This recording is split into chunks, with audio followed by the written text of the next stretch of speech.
a lot of us have been taught this idea of spoon theory. So if you have a chronic illness and you've got limited energy, then you can imagine your energy as being represented by a collection of spoons, and every task that you do is going to use up one of those spoons worth of energy. Now, this might be a really good model for some people in some situations, but I would like to offer an extension to that model. So my experience is that the number of spoons that I have available isn't a static thing.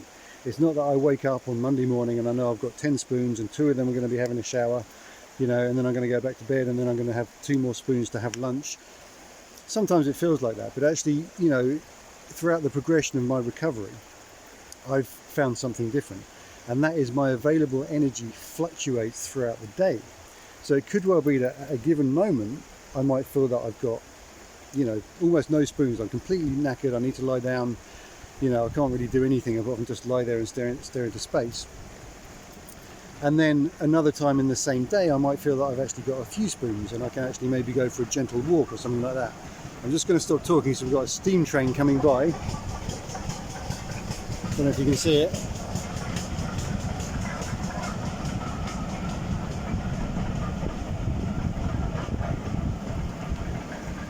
So I'm here in Devon in the UK. I don't know if you saw that or not because I wasn't looking at the screen. So we have things like steam trains. It's great. So another thing, just while I'm here talking about that, getting outside is so beneficial, especially if you're in a good environment, like surrounded by trees and rivers, that kind of thing. Obviously, if you're in the city, there's not so many opportunities, but there might be some trees or a park, or there might be a pond, if you can. So for me, there's this really delicate balancing act, and I would never want to suggest that if someone is not being active and they're being really, really cautious, that they're doing the wrong thing. But I just want to invite a slightly different perspective, which is this kind of dynamo effect.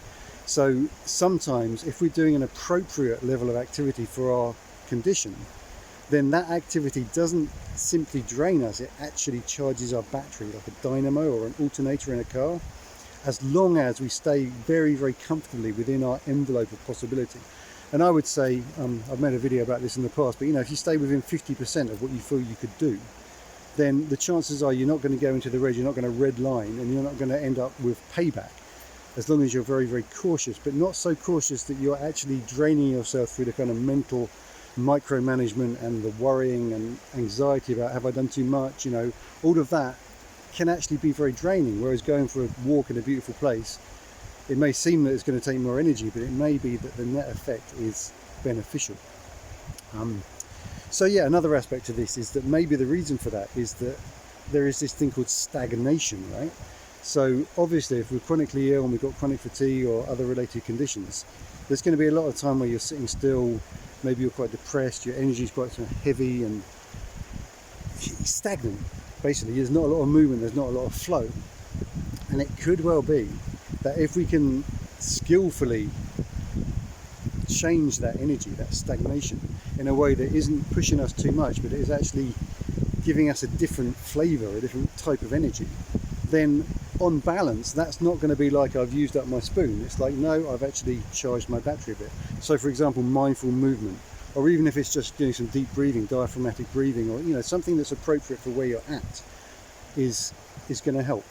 For me, I did a lot of very, very gentle Tai Chi, not even like the whole form. I just did this kind of it's called circling hands. And to begin with, I could do 2 or 3 minutes and I'd have to lie down and my heart was pounding, but I got into it. There's quite a lot of details to the practice, but in essence, you can do it at a very simple level. Just, make choo-choo hands, it's sometimes called, like the train, just hands, with circles with your hands. Very, very relaxing. Your nervous system goes, thank you, And that, even though it looks like it's using energy, on balance might be doing more good for you than sitting there and thinking, I better not exercise because I've got chronic fatigue and I don't want to spend my spoons, So it's just an invitation just to look at spoon theory through a slightly different lens and to maybe kind of extend that model a little bit in a way that might help you to move forward with your recovery. So thanks for watching. Please like and subscribe, and I'll see you in the next video.